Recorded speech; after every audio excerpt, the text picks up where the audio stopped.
I think it's disgusting. I think that it's all it's a lie. It's out of fear because they know that the young people will look at what Cuba is an example of how socialism could work.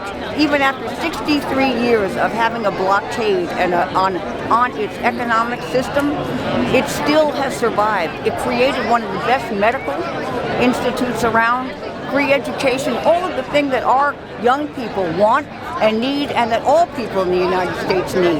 The U.S. government is terrified of the rest of the world, especially the United States, understanding what is possible under socialism. For the advancements in medicine they have made, coming to the U.S. and people seeing what it really looks like when people take seriously and put first healthcare in a country, they are so scared that that kind of understanding will spread in the United States, and people will start to no longer accept the kind of situations that we have to deal with here. That is their worst fear. So, I mean, the United States is very desperate to maintain the hegemony that they have, the strength of the dollar, being able to tell all of Latin America what to do. And Venezuela and Cuba in particular are saying that they're no longer willing to do that. And so the United States wants to punish them. But what we've seen little by little is other countries stepping up and starting to assert their own sovereignty.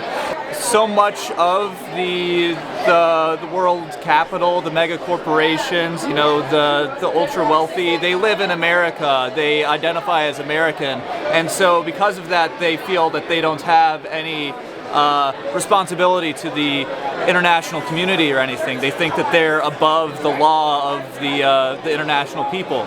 I think the U.S. right now actually is coming under a lot of pressure, more so than in the past, about the blockade. It's very isolated politically in the world, and of course the UN General Assembly will be voting once again on November 2nd to condemn the blockade. Every year over 190 countries vote no, except for typically Israel and the U.S. We have to have a mass movement to demand ending the blockade. This government makes me disgusted. It's embarrassing to be an American. And I'm very optimistic that the United States will not be able to continue to oppress countries like Cuba and Venezuela and Latin America as a whole for very much longer. I think it's a very exciting time to be alive.